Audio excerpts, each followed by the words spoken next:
Hello everyone, my name is the Emerald, and today we're going to be going over the 3.2 leaks. They actually just came out not too long ago, maybe about like 30 minutes ago, maybe a bit more. And we have the full kits of Anaxa and Castorice. Bear in mind, these are going to subject to change over the coming weeks, especially when they realize when some characters are too busted or too strong. So next, in about, I believe, 2 or 3 weeks, get ready for some changes to these characters. But let's look at their version 1 kits now. So we are gonna start with Anaxa because Castorice it's a lot. I don't know what their kits do, but I just saw that there's so much more because she's a normal sprite. So yeah. Anyway, Anaxa, I think that's how you say it. I don't know, but that's what I'm gonna go with. 5-star edition. He is wind. You can farm all these messages for I think this is new, so you can't farm this. And here is Eidolon. It's pretty cool looking, I think. I really do like the E6. It's really cool. Alright, so let's get straight into it.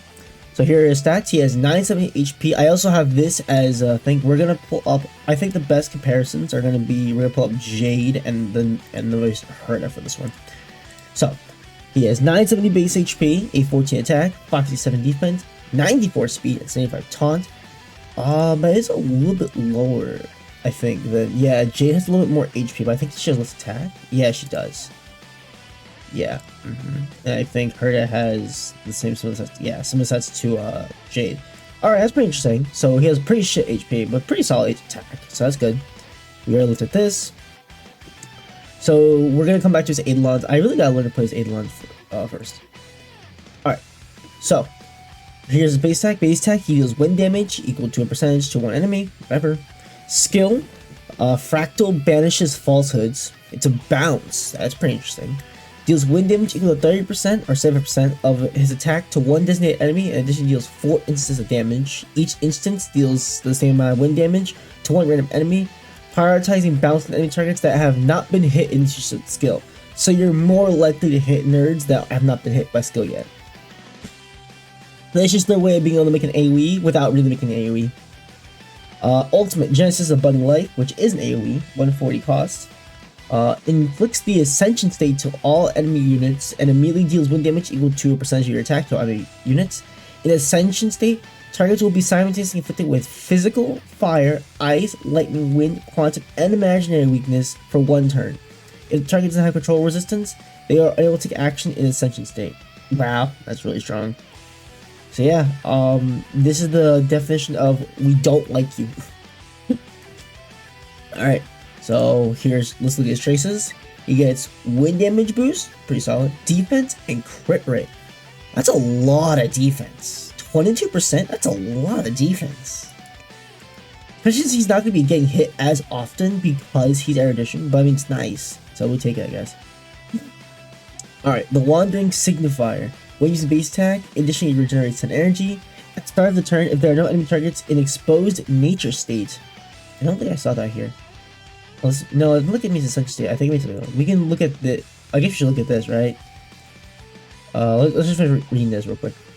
So if there's no enemy targets in exposed nature state, it may regenerate 25 energy. And then next, necessary blankness. Based on the number of characters on the path of erudition in the team, oh Christ, triggers the corresponding effects in the current battle.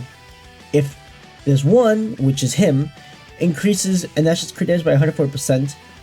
2 or more increases damage dealt by all odds by 25%. So if he's by himself, he is going to be screwing people over. If there's multiple, he'll be screwing people over and letting everyone do damage. For every different weakness type an enemy target has, up the damage that Anaxa deals to the target ignores 30% defense up to maximum weakness type, so 12%. Pretty solid. Remember, ultimate puts all 7, so keep that in mind. So that's cool. Alright, let's go read this. Talent. Tetrad Wisdom, Trinity Supreme. It's an impair. Each time Anaxa attacks enemy targets one time, inflicts one random type weakness to the targets. Lasts for 3 turns with priority to the weakness type that the target has yet to have. Okay. So, we're just doing everything in our power to power creep Silverwolf, huh? When Anaxa is on the battlefield, he inflicts the exposed nature state, which we saw, to enemy targets with at least 5 different type weaknesses. Anaxa deals 48% to 96% more damage to targets in exposed nature state. In addition, using a base attack or skill on targets in exposed nature state allows me to use another one instance of the skill. This additional skill is not consuming a skill point and cannot trigger this effect again. If the target has been defeated before this additional skill is used, it will be dealt to a random enemy unit. Very interesting. Oh yeah, I'm sorry about that. That's my email. Hue of the opened pupil. Using the technique will cause enemies in a set area to enter the terrified state. Terrified enemies will flee in a direction. Okay, so this is the same as Warhorse. If an enemy will be actively attacking a terrified enemy, an action will apply 1 weakness of the attacker's type to every enemy target after entering battle. Ask for 3 turns. Okay, so you can actually dictate what weakness they get hit with. Okay, that's cool. Alright. And remember, he gets energy if there's no enemies exposed in each state, which is pretty cool. Alright. Eidolons. E1, after using skill for the first time, recovers a skill point. It's not bad. When any enemy targets that are hit by this unit's skill, decrease target's defense of 60% for 2 turns. So you're decreasing their defense, and then you're ignoring their defense as well. I think it's pretty good.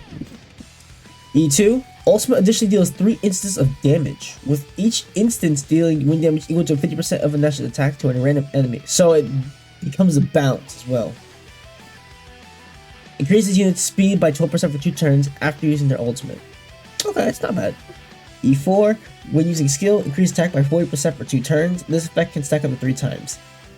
That's not bad, but I wouldn't be surprised if they change this a little bit. Or even move it up. I don't know.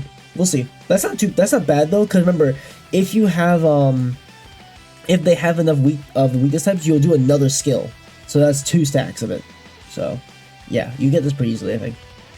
Each E6, each instance of inflicting the ascension state in a single battle, which is the ultimate, permanently increases a national's damage dealt in that battle with an increased value equal to 3% of the original damage up to 5 stacks. So if you do like what 100k damage in an ultimate, you're getting like what out of that 3k like 3,000. Yeah, like yeah. If you take 100,000 on ult. Oh wait, each instant inflicting the associated in a single battle permanently increases the national damage dealt in that battle with the increased value equal to 3% of the original damage up to 5. Oh no. Wait. Is it, and if it's how I think it is, so if we go back, it's here. You inflict the ascension state on the ultimate, right here. Each instance of inflicting the ascension state in a single battle permanently increases a national's damage dealt in that battle with the increased value equal to 3% of the original damage.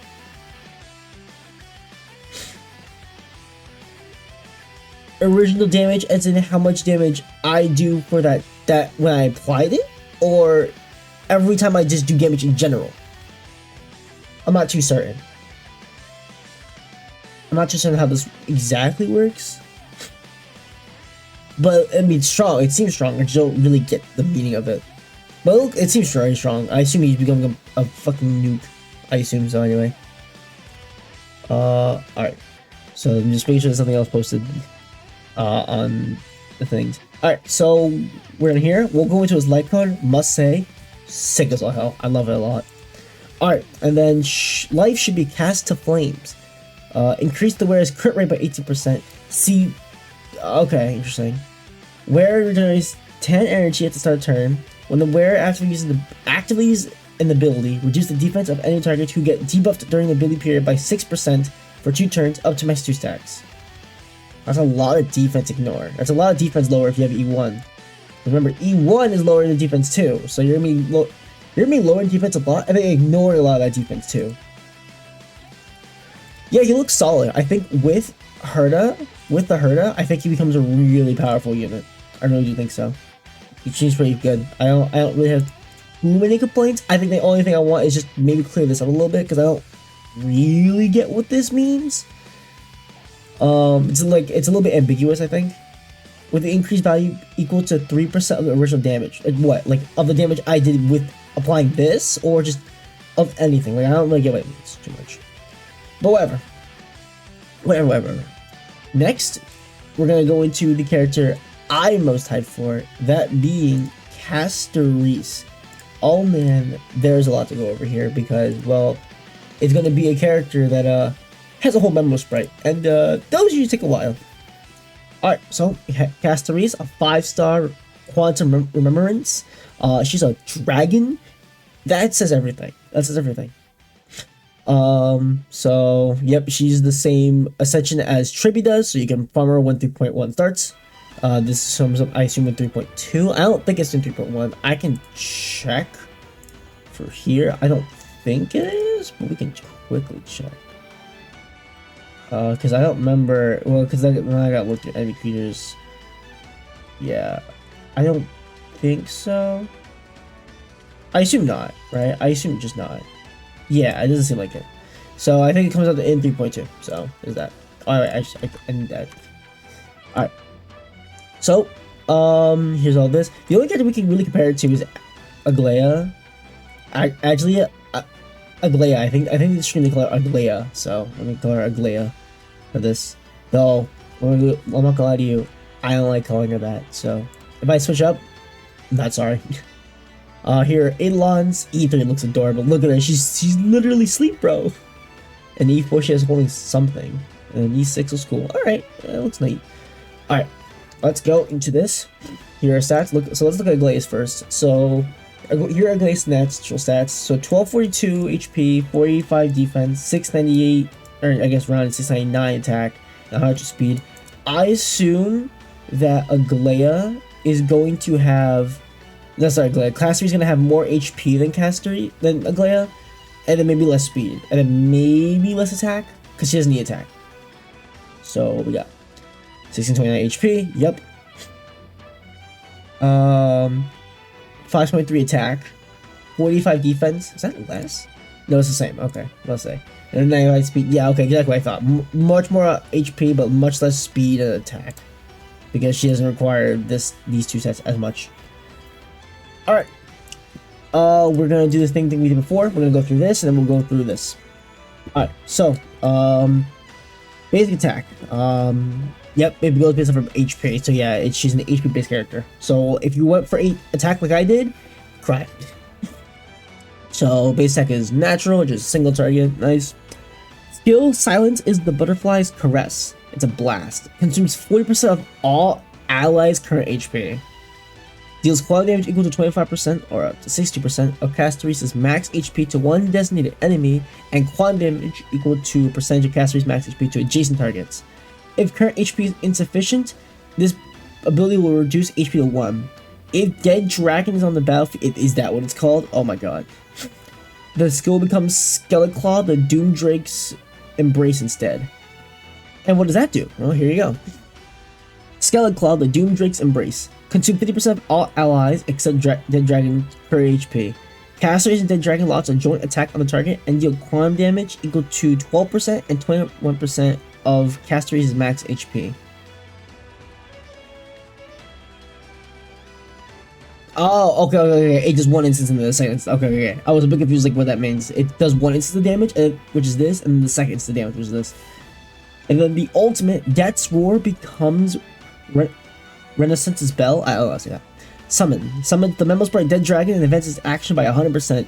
At the same time, creates the territory.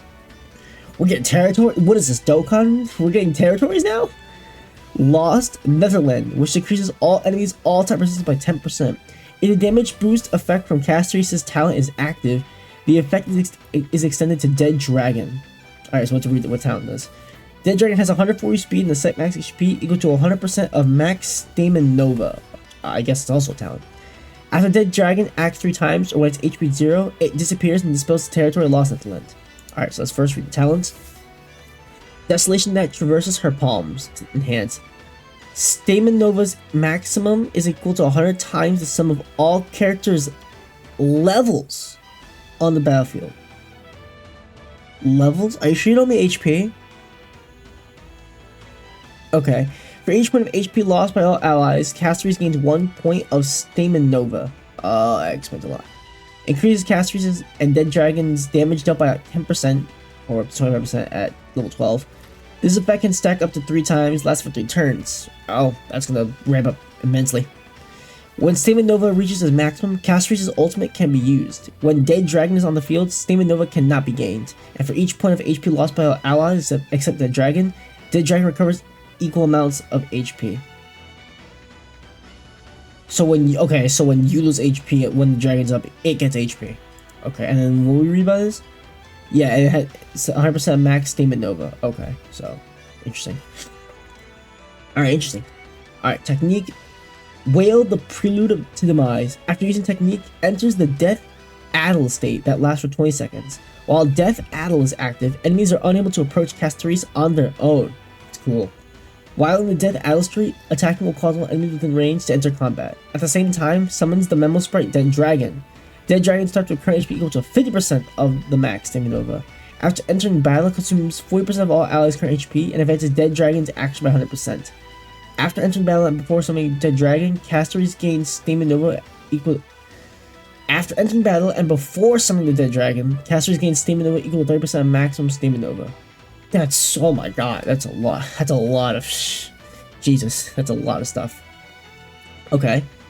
Now we'll go into the Memo Sprite itself, and then we'll go back over to the other stuff. So, Dead Dragon Palux summons the Dead. I assume we already read this. Yes, we already read this. Alright. So, next. So, here's a skill. Deals quality damage equal to 50% of Castorice's max HP to all enemies. And then the Memo Sprite skill, Dim Scorch Breath, consumes HP equal to 25% of Dead Dragon's max HP and deals quantum damage to all enemies equal to 15%, 17%, and then 19% of Castorice's max HP, which always goes up. When HP is insufficient, it will drop to a limit of 1, and using this ability will not end in turn. Using this ability repeatedly will enhance it, lasting until the Dead Dragon disappears. I have a choice, is that what it's saying? When HP is less than or equal to 25%, use this ability will actively trigger the talent ability effect of Ebon Wings over Scorched Ruins. Is that its own? It is. Alright. So, here's the talents. When Dead Dragon's on the field, it acts as a backup for allies.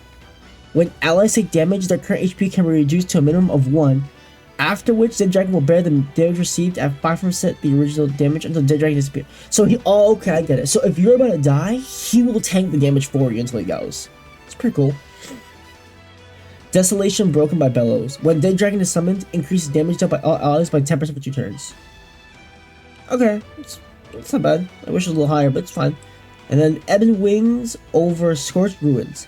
When the Dead Dragon disappears, deals 6 instances of damage, with every instant dealing quality damage equal to, oh my god, of Castorice's max HP to 1 random enemy unit. Isn't there a skill? Right, that's your skill, right? Yeah, so it just does, like, yeah, base attack. So it just does a base attack to the face. Yeah, it just does a base attack to the face every single time.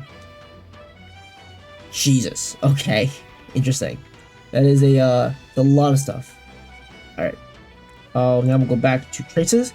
She gets 18% crit rate. Oh my god. I would not be surprised if that gets nerfed.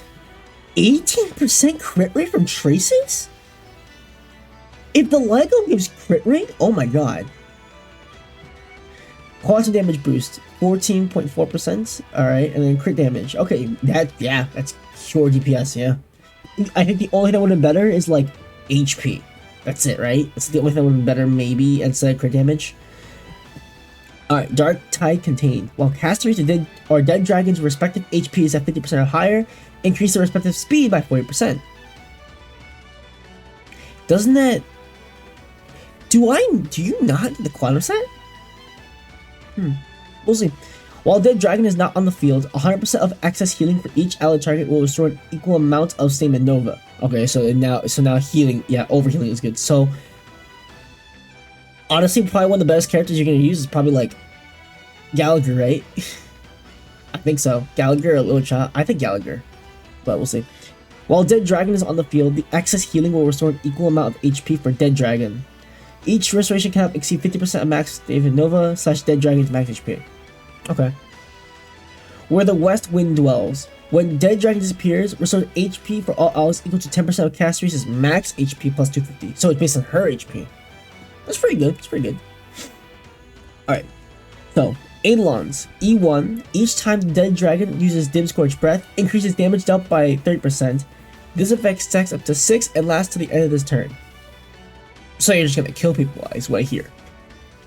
After summoning Memo Sprite Dead Dragon, Castorice gains 2 stacks of Ardent Will. I swear I've heard that somewhere. A maximum of 2 stacks of will can be possessed at any given time and can be used to offset the Memo Sprite Dead Dragon's HP consumption while advancing Castorice's action by 100%. The next enhanced skill does 100% more damage. Oh my god. Okay, sure. E4. While Castorice is on the battlefield, all allies' incoming healing increases by 20% when having their HP restored. Okay. And then E6, when Castorice and Dead Dragon deals damage, increase quantum resistance penetration by 20%, and Dead Dragon will not disappear on its own after taking an action. Yeah, it seems pretty good. Yeah, it seems pretty good, if I do say so myself. But there's some stuff on the Telegram that I will post in a second. But yeah, wow. Can I just say, still, 18.6% crit rate is insane. We haven't seen the light cone yet. Here's the light cone image. I think it's really cool. Alright.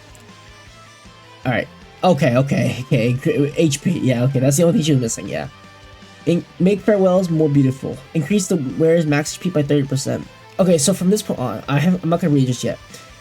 I'm going to assume this probably does stuff along the lines of, like, HP loss. Right? Because if it's not that, then I have no idea what else it could be. Maybe it could be increased damage based on, like, the Memo Sprite's action, but I don't know.